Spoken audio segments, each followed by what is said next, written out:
함께 하나님 앞에 사도신경함으로 믿음을 드러내겠습니다. 전능하사 천지를 만드신 하나님 아버지를 내가 믿사오며 그 외아들 우리 주 예수 그리스도를 믿사오니 이는 성령으로 잉태하사 동정녀 마리아에게 나시고 본디오 빌라도에게 고난을 받으사 십자가에 못 박혀 죽으시고 장사된 지 사흘 만에 죽은 자 가운데서 다시 살아나시며 하늘에 오르사 전능하신 하나님 우편에 앉아 계시다가 저리로서 산자와 죽은 자를 심판하러 오시리라. 성령을 믿사오며 거룩한 공예와 성도가 서로 교통하는 것과 죄를 사하여 주시는 것과 몸이 다시 사는 것과 영원히 사는 것을 믿사옵나이다. 아멘.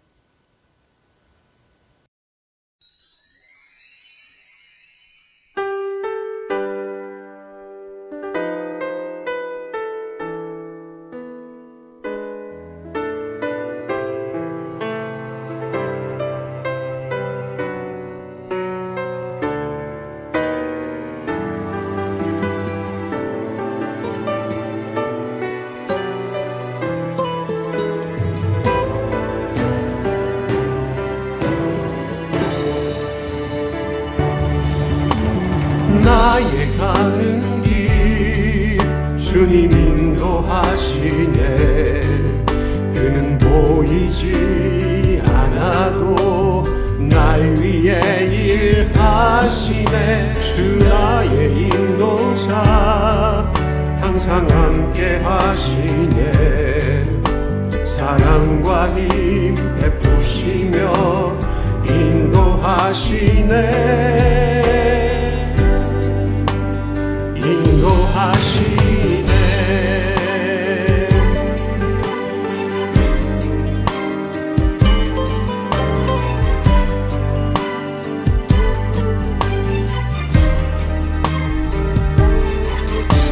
나의 가는 길 주님 인도하시네. 그는 보이지 않아도 날 위해 일하시네. 주 나의 인도자 항상 함께 하시네. 사랑과 힘 베푸시며 인도하시네. 인도하시네. 광야의 길을 만드시고 사막의 강 만드신 것 보라. 하늘과 땅 변해도 주의 말씀 영원히 땅 속에 새 일을 행하리.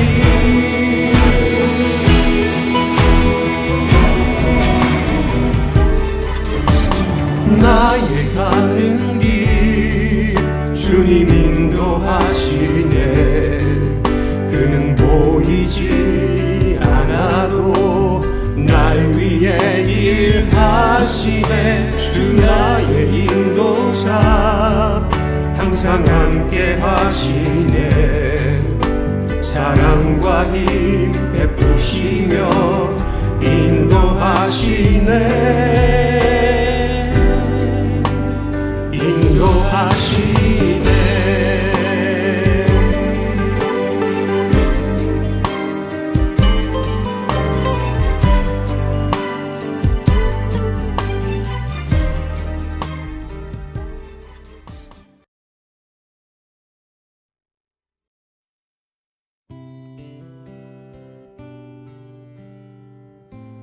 존귀와 찬양과 영광을 받으시기에 합당하신 하나님, 이 땅에 주님의 다시 오심을 간절히 소망합니다. 주님의 탄생을 기다리는 대강절 첫째 주일을 맞아 예배 자리에 불러주시니 감사합니다. 이 예배를 통하여 주님의 뜻을 깨달아 다시 결단케 하시고 구원의 메시아를 겸손하게 기다리는 마음을 온전히 품게 하옵소서. 말씀이 육신이 되어 이 땅에 오신 사랑의 예수님, 성탄이 다가오고 있습니다. 기쁨으로 주 오심을 맞이할 수 있도록 저희가 먼저 회개하게 하시고 주님께서 원하시는 삶의 모습으로 준비하게 하옵소서. 회복이 절실한 이 땅을 긍휼히 여기시고 치유의 기적을 베푸심으로 이 땅과 성도의 몸과 영혼이 온전히 회복되는 은총을 허락하옵소서. 죄로 인하여 죽을 수밖에 없었던 저희를 구원하시기 위하여 독생자 예수 그리스도를 이 땅에 보내시어 한없는 사랑을 확증하신 하나님을 찬양합니다. 죄인이었던 저희를 사랑하시어 주님의 백성으로 택하여 주셨으니 깨어 있음으로 시절을 구별하게 하옵소서. 예수님을 삶의 주인으로 모시고 살아감으로 구원의 바른 길로 가게 하여 주옵소서. 언약교회를 인도하신 축복의 하나님을 찬양합니다. 사랑과 은혜가 넘치는 교회를 허락해 주심에 감사드립니다. 더욱더 큰 축복을 허락하시어 사랑이 온누리로 흘러가는 교회로 성장하게 하옵소서. 함께 섬기는 지체들 모두 말씀 앞에 부끄럽지 않는 일꾼들이 되게 하셔서 하늘로부터 오는 복을 나누며 지역사회의 구원의 빛이 되게 하옵소서. 다시 새롭게 하시는 예수님의 이름으로 기도합니다. 아멘. 오늘 우리에게 주시는 하나님의 말씀은 누가복음 3장 1절에서 6절까지입니다. 디베르 황제가 통치한 지 15해 곧 본디오 빌라도가 유대 총독으로 헤롯이 갈릴리의 분봉왕으로 그 동생 빌립이 이두레와 드라고닛 지방의 분봉왕으로 루사니아가 아빌레네의 분봉왕으로 안나스와 가야바가 대제사장으로 있을 때 하나님의 말씀이 빈들에서 사가랴의 아들 요한에게 임한지라. 요한이 요단강 북은 각처에 와서 죄사함을 받게 하는 회개의 세례를 전파하니 선지자 이사야의 책에 쓴 바 광야에서 외치는 자의 소리가 있어 이르되 너희는 주의 길을 준비하라. 그의 오실 길을 곧게 하라. 모든 골짜기가 메어지고 모든 산과 작은 산이 낮아지고 굽은 것이 곧아지고 험한 길이 평탄하여질 것이요 모든 육체가 하나님의 구원하심을 보리라 함과 같으니라. 아멘. 사랑하는 성도 여러분들, 지난 시간 평안하셨는지요? 네, 벌써 11월 마지막 주가 시작되었습니다. 오늘부터 저희는 4주간을요, 성탄절 이전까지 대강절로 보냅니다. 그리고 오늘이 그 첫 번째 주일입니다. 누가복음을 중심으로 대강절의 말씀을 나누고자 합니다. 반복하여 말씀드리지만 교회력은요, 대강절로 시작됩니다. 다시 오실 주님을 기다리는 대강절로 한 해를 열어갑니다. 교회력으로 오늘부터가 이미 새해가 시작된 거죠. 대강절의 의미는 기다림입니다. 기다림. 성경에는요, 두 가지의 기다림이 기록되어 있어요. 구약의 말씀 속에 이스라엘을 구원하실, 그러니까 다시 회복하실 메시아에 대한 소망이 반복적으로 등장합니다. 이스라엘 자손들은요, 메시아를 그렇게 간절히 기다렸습니다. 그렇게 기다렸던 메시아가 이 땅에 오셨죠. 그날이 바로 성탄절입니다. 지금 성탄절을 기다리는 대강절의 의미 속에는요, 이미 세상에 오셨던 예수 그리스도의 생일을 기뻐하는 마음이 포함되어 있어요. 또한 또 하나의 기다림이 있습니다. 다시 오실 예수님에 대한 기다림이에요. 신약에 기록된 말씀은요, 다시 오실 예수님에 대한 소망을 담고 있습니다. 그런 의미 속에서 이미 오신 예수님의 탄생을 기뻐하면서 다시 오심을 약속하신 평강의 왕이신 예수님을 기억하며 지내는 때가 바로 대강절이라고 할 수 있습니다. 이스라엘 백성들은요, 구약의 마지막 선지자였던 말라기 이후에 하나님의 말씀을 듣지 못했다고 제가 여러 번 말씀드렸죠. 하나님의 말씀을 듣지 못했던 기간이 400년이나 흘렀습니다. 매우 오랜 기간입니다. 그러니까 말라기부터 마태복음 사이에는 400년의 시간이 있습니다. 그 기간 동안 성경에는요, 전혀 기록이 없어요. 그래서 이 400년을 침묵기라고 합니다. 이 침묵기를 통하여서 이스라엘 백성들은요, 목마르게 하나님의 말씀을 사모했어요. 기다렸어요. 근데 그 시간이 흘렀습니다. 400년이 흐른 후에 하나님의 말씀이 드디어 선포되어집니다. 그렇게 기다렸던 선지자가 있었어요. 바로 예수님께 세례를 베풀었던 요한입니다. 이렇게 세례 요한이 등장하는 내용이 오늘 본문에 기록되어 있어요. 오늘 본문 1절 말씀부터 하나하나 짚어가면서 살펴보고자 합니다.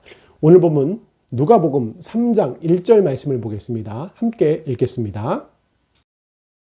디베르 황제가 통치한 지 15해, 곧 본디오 빌라도가 유대의 총독으로, 헤롯이 갈릴리의 분봉왕으로, 그 동생 빌립이 이두레와 드라고닛 지방의 분봉왕으로, 루사니아가 아빌레네의 분봉왕으로. 오늘 본문 요한복음 3장에는요, 세례 요한의 사역과 투옥에 대한 일들이 기록되어 있습니다. 오늘 본문을 기록한 누가는 세례 요한에 대한 이야기를 서술하면서 먼저 1절 말씀에 세례 요한으로부터 시작된 새로운 사역의 시작과 시점과 그 지역, 그리고 그가 활동했던 당시의 통치자들이 누구였는가를 열거합니다. 그 가운데서도 누가는 당시 로마 제국의 통치자인 디베로 가이사를 먼저 언급했는데요. 그는 로마 초대 황제 가이사 아구스도에 이은 로마의 두 번째 황제입니다. 누가는 당시 로마 황제를 언급한 후 유대 지방을 누가 통치하고 있는가에 대해서 기록했어요. 지난 시간에 배웠던 새 성전을 건축했던 헤롯 대왕이 있었습니다.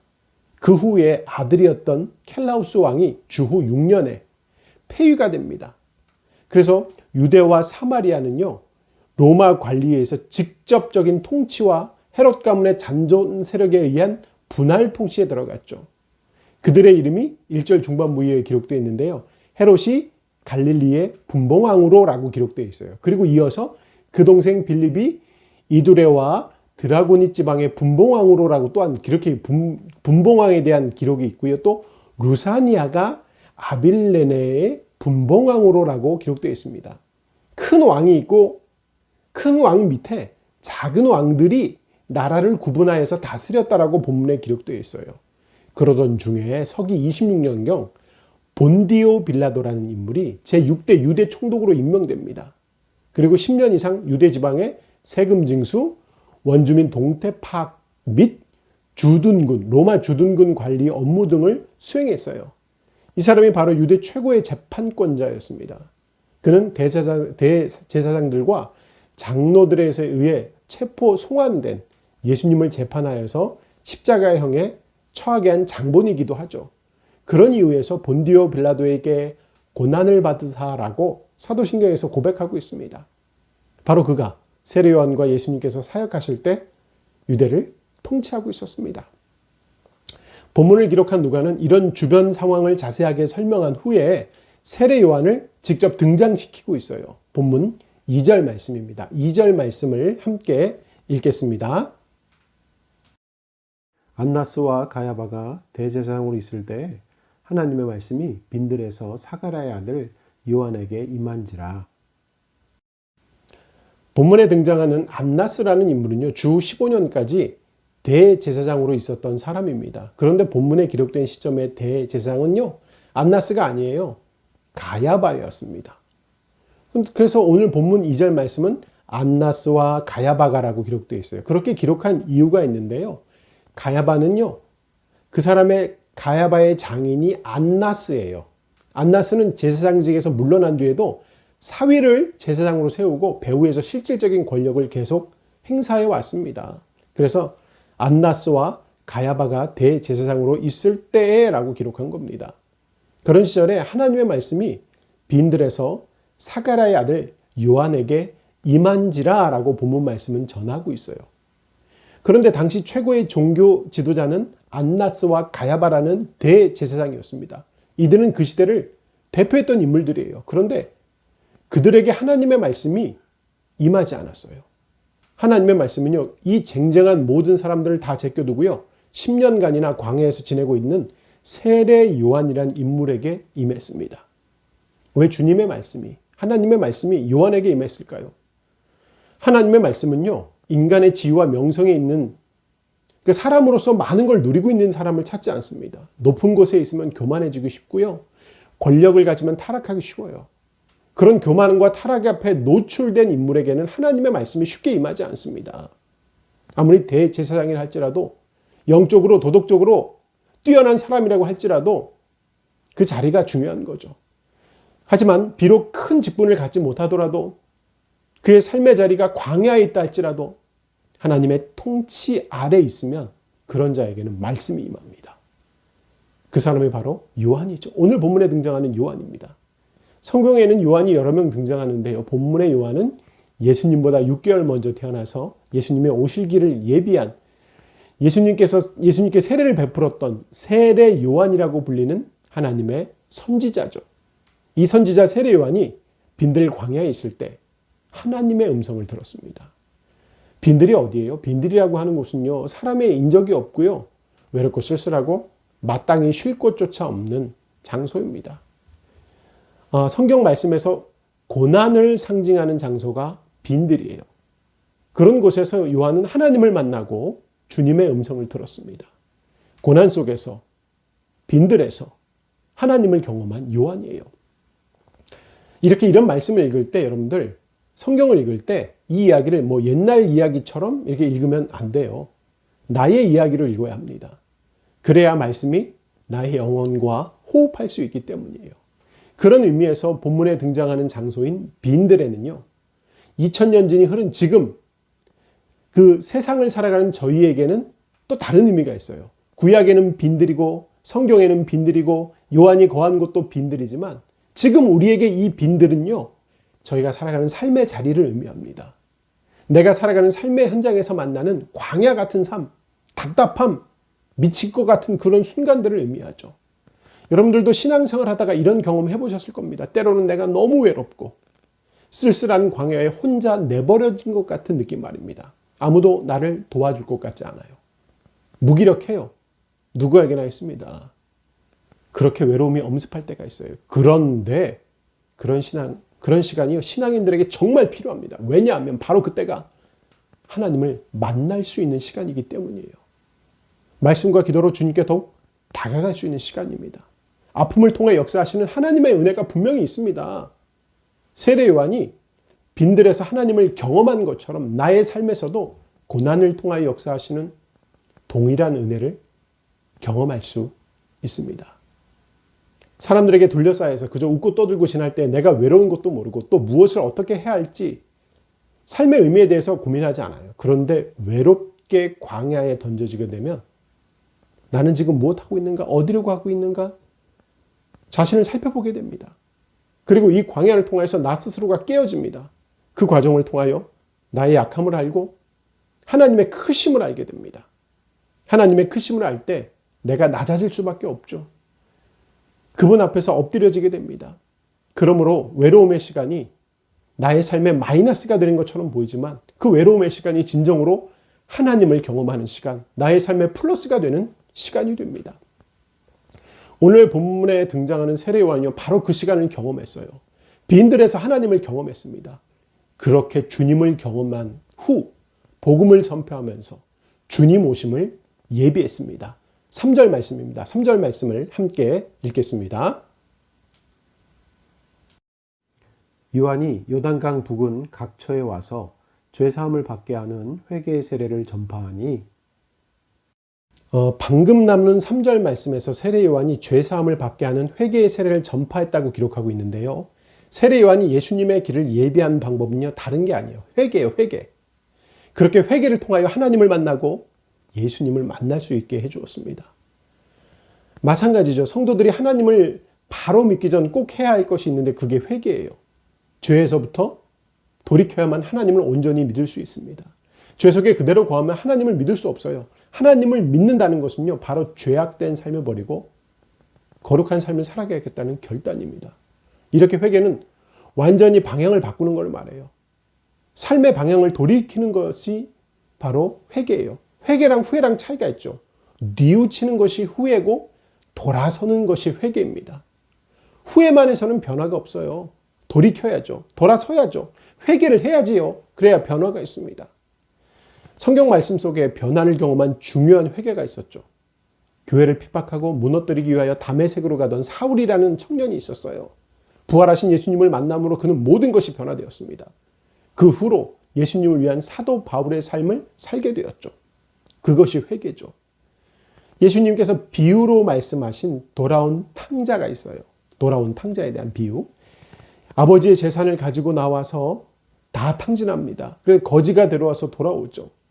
그렇게 둘째 아들이 돌이켜 아버지께로 돌아온 행동, 그게 회개예요.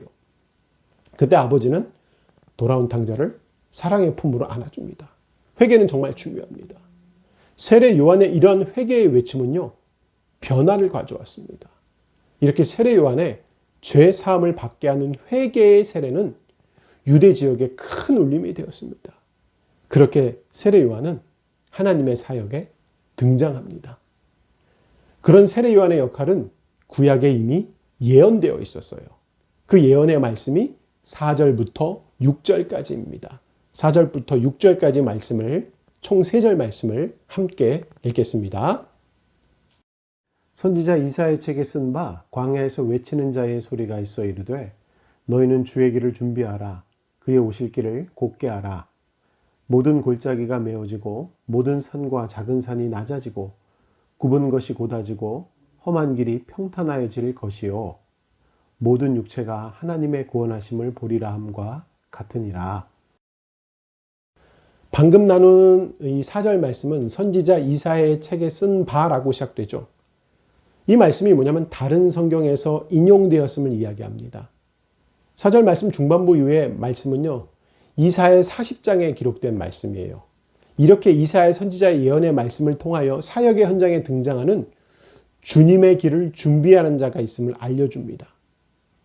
과거 왕이 행차할 때 먼저 앞서서 가는 사람이 있어요. 그 사람을 외치는 자라고 이야기하죠.